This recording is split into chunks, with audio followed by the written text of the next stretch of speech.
आज तक रेडियो सुनता है सारा जहां। ज्ञान ध्यान।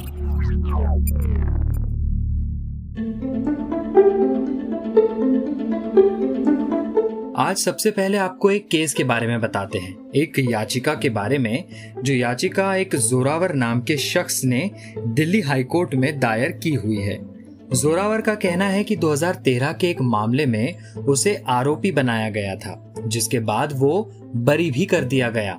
लेकिन फिर जोरावर जब से जॉब्स की तलाश में है, जहां भी वो जाता है उसे कंपनी की तरफ से सीधे ना कर दी जाती है। होता यह है कि जब भी जोरावर कहीं अप्लाई करता है तो उसका एम्प्लॉयर उसका बैकग्राउंड चेक करता है, और बैकग्राउंड चेक करने के लिए कई बार उसका नाम गूगल भी किया जाता है। और 2013 का वो केस इंटरनेट पे एम्प्लॉयर के सामने आ जाता है। हालांकि उस केस से वो बरी हो चुका है, लेकिन उसे जॉब नहीं मिलती है, जिसकी वजह से जोरावर परेशान रहा। जोरावर ने याचिका दायर की और उसकी सारी जानकारी गूगल सर्च इंजन और एक लीगल मैटर्स पर लिखने वाली वेबसाइट से हटाने की मांग की। इंटरनेट पर उस मामले को भुला दिए जाने की मांग की। और इस खबर के बाद फिर एक टर्म सामने आया, right to be forgotten. Hindi में इसे भूलने का अधिकार या भुला दिए जाने का अधिकार कह सकते हैं, लेकिन ऐसा कोई राइट हमारे संविधान में तो है नहीं। तो आज के ज्ञान ध्यान में हम समझेंगे राइट टू बी फॉरगॉटन का मतलब, ये एग्जैक्टली क्या होता है और क्या इसे भारत में लागू किया जा सकता है। अगर ये भारत में लागू हो जाता है तो क्या क्या समस्याएं आ सकती है, और बाकी देशों में राइट टू बी फॉरगॉटन को लेकर क्या क्या चर्चाएं हैं। नमस्कार, आज तक रेडियो पर आप सुन रहे हैं इन्फॉर्मेशन से भरा हमारा ये पॉडकास्ट ज्ञान ध्यान, मेरे यानी प्रतीक वाघमारे के साथ। हमारी इस डेली लाइफ में टेक्नोलॉजी इस हद तक घुस आई है कि उसके हजार ऐसे परिणाम भुगतने पड़ रहे हैं, जिसमें से एक की हमने अभी बात की, खासकर सोशल मीडिया। यहाँ लोग अपने विचार लिखते हैं और विचारों पर अनगिनत रिएक्शंस आ जाते हैं।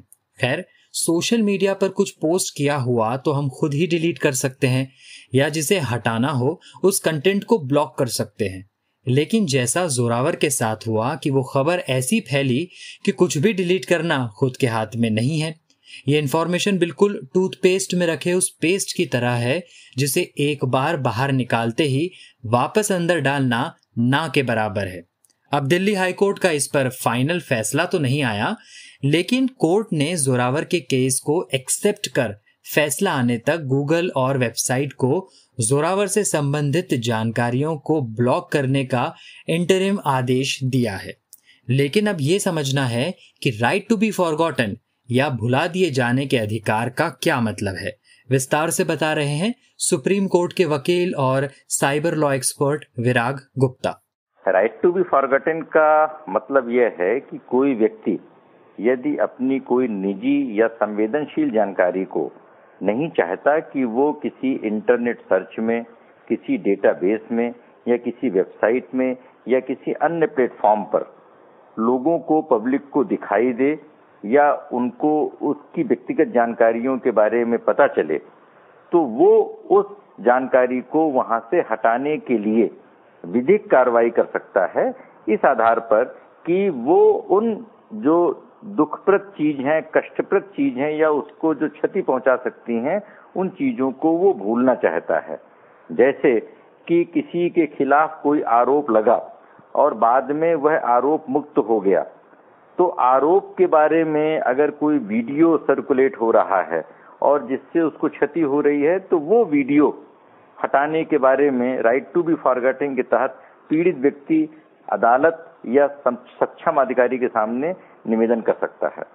तो यानी हमारी पब्लिकली अवेलेबल इंफॉर्मेशन जो हम चाहते हैं कि डिलीट कर दी जाए, यानी ये हमारी प्राइवेसी का मैटर हो गया। तो क्या भुला दिए जाने का अधिकार निजता के अधिकार का ही हिस्सा है या फिर इससे पूरी तरह अलग है? सुनिए विराग गुप्ता को। देखिए, राइट टू फॉरगॉटन नाम की चीज अभी भारत में कोई है नहीं, ये कानून ऐसा कुछ भी नहीं है, और ये जो अदालतों के फैसले से यह एक अधिकार उभरकर सामने आ रहा है। इसी तरीके से इसकी जो जड़ है वो है राइट टू प्राइवेसी। और राइट टू प्राइवेसी के बारे में सुप्रीम कोर्ट के 9 जजों ने अगस्त 2017 में पुट्टस्वामी मामले में जो फैसला दिया था वो ऐतिहासिक फैसला है, जिसके तहत राइट टू फॉरगॉटन के भी कुछ उसमें अंश मिल सकते हैं। लेकिन उस फैसले को अमल में लाने के लिए सरकार और संसद ने अभी तक डेटा प्रोटेक्शन कानून नहीं बनाया है। यह बिल 2019 में पर्सनल डेटा प्रोटेक्शन बिल बना, पर वो कानून अभी तक नहीं बना। तो अगर हम किसी अधिकार को देखें तो कोई अधिकार 3 तरीके से आता है। पहला अधिकार होता है वो संवैधानिक अधिकार है, जैसे कि लोगों को फ्रीडम ऑफ एक्सप्रेशन का अधिकार है, या लोगों को एजुकेशन का अधिकार है, या स्वास्थ्य का अधिकार है। ये संविधान के तहत ये मूल अधिकार हैं लोगों के। दूसरा अधिकार वो है जो लोगों को कानून से मिलता है, जैसे संपत्ति का अधिकार है, या दूसरे अन्य तरीके के अधिकार होते हैं।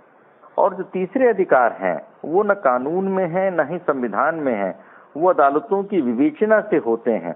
और इसलिए उन अधिकारों को हासिल करने के लिए लोगों को लंबी लड़ाई करनी पड़ती है। और इसमें 2 बातें उल्लेखनीय हैं। पहला, उड़ीसा हाईकोर्ट ने एक मामले में कहा था कि राइट टू बी फॉरगॉटन एक टूथपेस्ट की तरह है, जिसमें पेस्ट अगर बाहर निकल जाए तो उसको अंदर डालना मुश्किल है। तो पहले नंबर पर यह एक समस्या की बात है।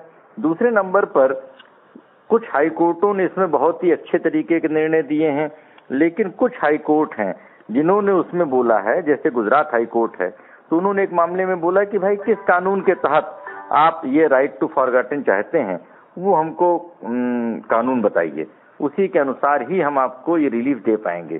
तो भारत में इस तरह की अभी कोई विधिक व्यवस्था नहीं है, और जब डेटा प्रोटेक्शन कानून आएगा और उसके तहत इसके बारे में कोई एडजुडिकेटिंग अथॉरिटी बनेगी, तो शायद इस कानून का बेहतर तरीके से क्रियान्वयन हो सकेगा। भारत में राइट टू प्राइवेसी तो है ही, और अगर प्राइवेसी का हनन होता है तो उसके लिए भी व्यवस्था है। अभी डेटा प्रोटेक्शन बिल का जिक्र हुआ। अगर ये बिल पास हो भी गया तो फिर राइट टू बी फॉरगॉटन का इस्तेमाल कैसे होगा, ये बता रहे हैं विराग गुप्ता। नहीं, उसके बावजूद भी इस अधिकार को हासिल करने में कई सारे बैरियर हैं। पहला बैरियर तो ये है कि जो इस राइट को नॉर्मली माना जाता है कि डिजिटल जगत में ही ये राइट लोग चाहते हैं, और डिजिटल जगत में जो सूचनाएं चली जाती हैं वो रक्त बीज की तरह होती हैं, और उस रक्त बीज को किसी न्यायिक आदेश से खत्म करना मुश्किल है। उसमें और भी अड़चनें हैं। पहली अड़चन ये है कि जो भारत का जो कानून है, संविधान है और न्यायिक व्यवस्था है, तो जो डिजिटल कंपनियां हैं, फेसबुक है, गूगल है, ट्विटर है, ये सारी कंपनियां भारत के दायरे में ही इनका पालन करती हैं, अगर करती हैं तो अगर किसी का, कई बार हमको लगता है कि ट्विटर, उन्होंने किसी का ट्वीट ब्लॉक कर दिया या किसी की फेसबुक पोस्ट ब्लॉक कर दी, लेकिन ऐसा देखने में आता है कि भारत के बाहर विदेशों में वो दिख रहा है। तो राइट टू फॉरगॉटन की जब हम बात करते हैं तो हो सकता है कि भारत के न्यायालयों के आदेश के बेसिस पे ये कंपनियां कोई कार्रवाई करें, लेकिन वो सिर्फ भारत के जुरिस्डिक्शन में ही वो कार्रवाई दिखे, इसलिए विदेशों में रह रहे लोग उसको देख पाएंगे, ये एक समस्या है। दूसरी समस्या ये है कि हर मामले में अलग तरीके से एक मुकदमा फाइल करना पड़ेगा या एक रिप्रेजेंटेशन देना पड़ेगा सक्षम अधिकारी को, और उसमें तमाम सारी जो बातें हैं उन बातों को सेटिस्फाई करना पड़ेगा। उसमें एक बात ये रहेगी कि ऐसा तो नहीं कि ये किसी दूसरे की फ्रीडम ऑफ एक्सप्रेशन का उल्लंघन हो।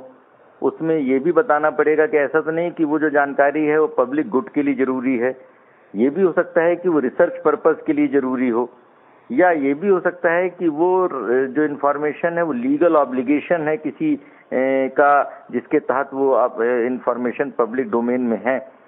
तो जब पूरा जो विश्व है वो एक ग्लोबल, एक डिजिटल विलेज बन गया है, और उस डिजिटल विलेज में जब निजता का अधिकार ही अभी सुरक्षित नहीं है, जब निजता का अधिकार ही सुरक्षित नहीं है, तो फिर भूलने का अधिकार कैसे सुरक्षित हो पाएगा।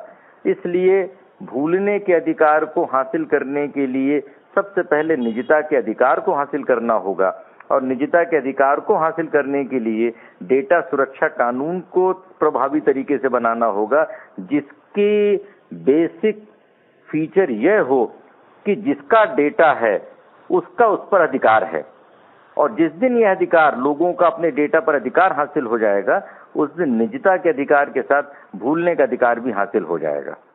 इसके पहले भी राइट टू बी फॉरगॉटन का जिक्र भारत की दूसरी कोर्ट में हो चुका है।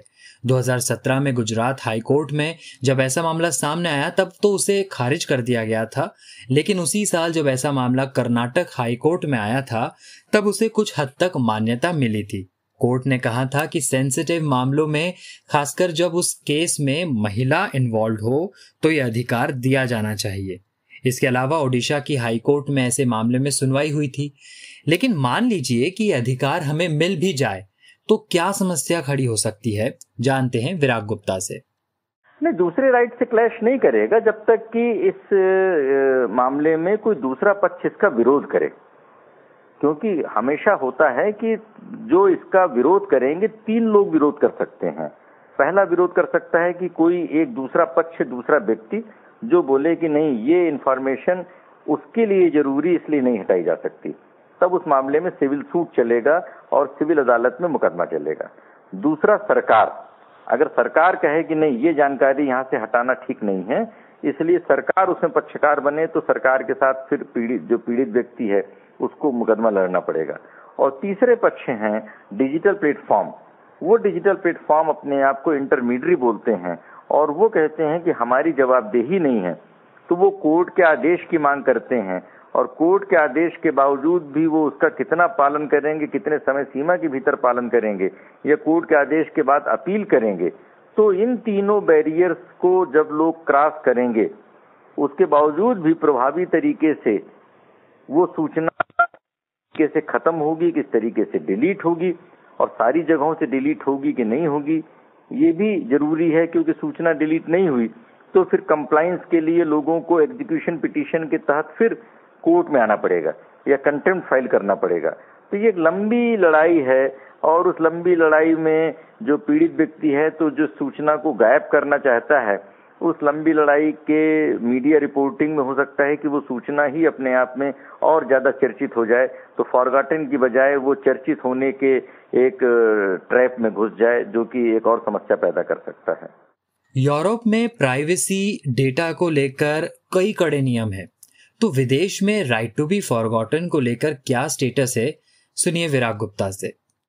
विदेश और भारत में कानूनी व्यवस्था में बहुत सारे फर्क हैं। विदेशों में लोगों को जल्दी न्याय मिलता है, विदेशों में चाहे क्रिमिनल सिस्टम में हो या सिविल सिस्टम में हो।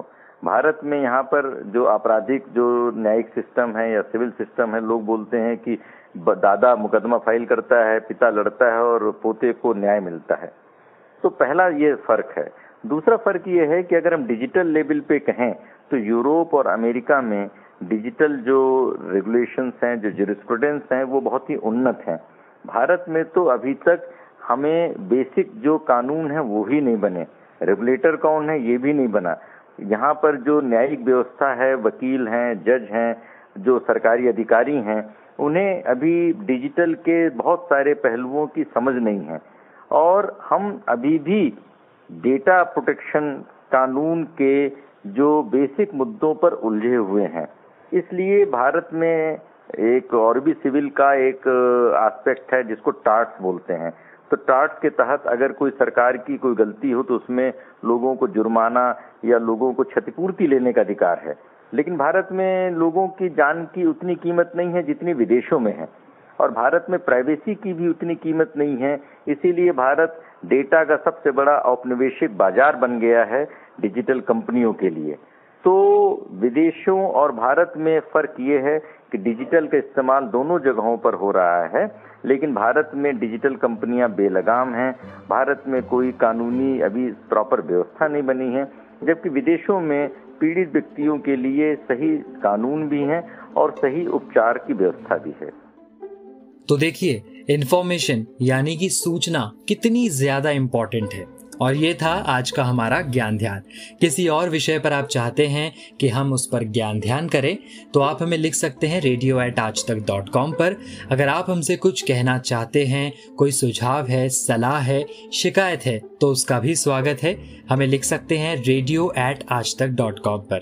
ज्ञान ध्यान के कुछ और इंटरेस्टिंग एपिसोड्स को आप सुन सकते हैं Hubhopper, Google podcast, Apple podcast, Spotify, Jio Saavn जैसे जितने तमाम प्लेटफॉर्म्स हैं पॉडकास्टिंग के, वहां पर आप हमें सुन सकते हैं। अब मुझे यानी प्रतीक वाघमारे को दीजिए इजाजत और सुनते रहिए आज तक रेडियो। नमस्कार।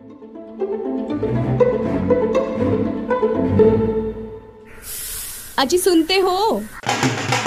सुनो सुनो सुनो सुनो सुनिए, कहिए कहिए ना, सुनिए। खबरों, किस्सों और पॉडकास्ट का नया ठिकाना आज तक रेडियो सुनता है सारा जहां। सुनिए।